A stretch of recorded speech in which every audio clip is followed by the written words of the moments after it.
వృషభ రాశి కృత్తిక 2, 3, 4 పాదాలు. రోహిణి మృగశిర 1, 2 పాదాలు. గురుబలం గొప్పగా ఉంది. ఆరంభించిన పనులు విజయవంతంగా పూర్తవుతాయి. సమస్యల విషయంలో సకాలంలో స్పందించండి. సమాజంలో గుర్తింపు లభిస్తుంది. ఆత్మవిశ్వాసం పెరుగుతుంది. విమర్శలను మనసులో పెట్టుకోకండి. అనవసర వ్యయాలను తగ్గించుకోండి. సుబ్రహ్మణ్యేశ్వర స్వామిని స్మరించుకోండి. మిథున రాశి మృగశిర 3, 4 పాదాలు. ఆరుద్ర పునర్వసు 1, 2, 3 పాదాలు. ఆర్థికంగా అనుకూల ఫలితాలు ఉంటాయి. ఆదాయ మార్గాలు పెరుగుతాయి. ముఖ్య లక్ష్యాల విషయంలో ఏకాగ్రత అవసరం. గ్రహబలం తక్కువగా ఉంది కాబట్టి బుద్ధి బలాన్ని ఉపయోగించుకోండి.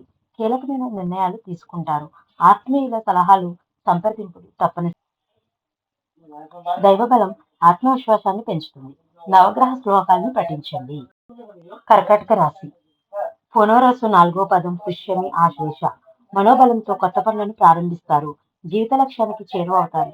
సమస్యలు ఎదురైన ఓర్పుతో ముందడుగు వేయండి. మీరు నమ్మిన ధర్మమే మిమ్మల్ని కాపాడుతుంది. ప్రతిభకు తగిన గుర్తింపు లభిస్తుంది. అపార్థాలకు ఆస్కారం ఇవ్వకండి. గతంలో నిర్ణయాల్ని మార్చుకోకండి. ఆధ్యాత్మిక బలాన్ని పెంచుకోండి. నవగ్రహాలను ధ్యానించండి. సింహరాశి ముఖ పుబ్బ ఉత్తర 1వ పాదం. మనోబలాన్ని పెంచుకుంటారు. లక్ష్య సాధనకు మరింత శ్రద్ధ అవసరం. భవిష్యత్తును దృష్టిలో ఉంచుకుని కొత్త నిర్ణయాలు తీసుకోవాలి. ఆర్థిక విషయాల్లో కుటుంబ సభ్యులను భాగం చేయండి. వివాదాస్పద అంశాల జోలికి వెళ్ళకండి. వారాంతరంలో ఊహించని మంచి జరుగుతుంది. నవగ్రహాలను ప్రార్థించండి. కన్యా రాశి ఉత్తర 2, 3, 4 పాదాలు. హస్త చిత్త 1, 2 పాదాలు. వృత్తి ఉద్యోగ వ్యాపారాల్లో అన్ని విధాలుగా కలిసొస్తుంది. దీర్ఘకాలిక ప్రయత్నాలు ఫలవంతం అవుతాయి. సమాజంలో గుర్తింపు లభిస్తుంది. ఆర్థికంగా మిశ్రమ ఫలితాలు ఉంటాయి. అందవచ్చిన అవకాశాన్ని సద్వినియోగం చేసుకోండి. కోర్టు తీర్పులు అనుకూలంగా వచ్చే అవకాశం ఉంది. శివుడిని ఆరాధించండి.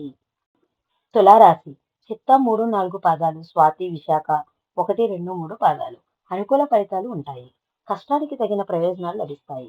పనులను వాయిదా వేయకండి. అర్హతలను సమర్థతను పెంచుకోండి. చంచలత్వం వద్దు. ఆర్థికంగా లాభదాయకమైన సమయం. పొదుపు మదుపు పట్ల మరింత శ్రద్ధ అవసరం. ముఖ్య నిర్ణయాల విషయంలో ఇతరులపైన ఆధారపడకండి.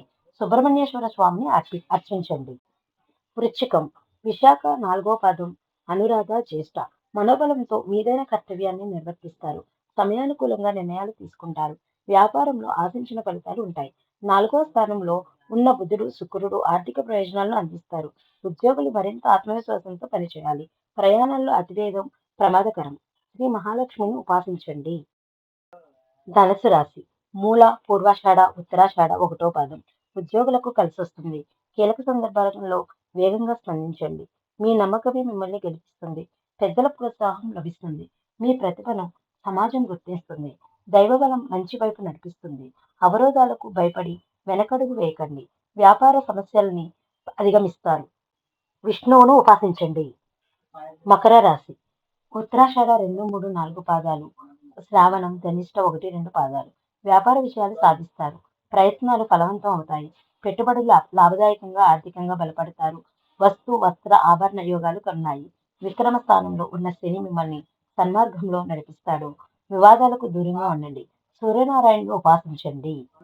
కుంభరాశి ధనిష్ట 3, 4 పాదాలు. శతభిషం పూర్వభాద్ర 1, 2, 3 పాదాలు. సంపదలు పెరుగుతాయి. ధనయోగం ఉంది. శ్రమకు తగిన ఫలితాలు లభిస్తాయి. లోతుగా ఆలోచించి నిర్ణయాలు తీసుకోవాలి. గురుబలం అన్ని విధాలుగా అండగా నిలుస్తుంది. పరిస్థితులను అర్థం చేసుకుంటూ ముందుకు వెళ్ళండి. స్పష్టమైన వైఖరితో మాట్లాడండి. ఆత్మవిశ్వాసాన్ని పెంచుకోండి. వ్యాపారంలో తక్షణ స్పందనలు అవసరం. నవగ్రహ ధ్యాన శ్లోకాలను పఠించండి. మీనరాశి పూర్వభద్ర 4వ పాదం. ఉత్తరాభద్ర రేవతి. మనోబలంతో నిర్ణయాలు తీసుకోండి. వాటిని చిత్తశుద్ధితో అమలు చేయండి. విజయం లభించే వరకు ప్రయత్నాలు ఆపకండి. కష్ట నష్టాలను ఓర్పుతో అధిగమిస్తారు. ఆర్థిక ఫలితాలు కొంతమేర మిశ్రమంగా ఉంటాయి. ముఖ్య బాధ్యతల్లో కుటుంబ సభ్యులను భాగం చేయండి. వారం చివరిలో ఒక మంచి వార్త వింటారు. వెంకటేశ్వర స్వామిని స్మరించండి.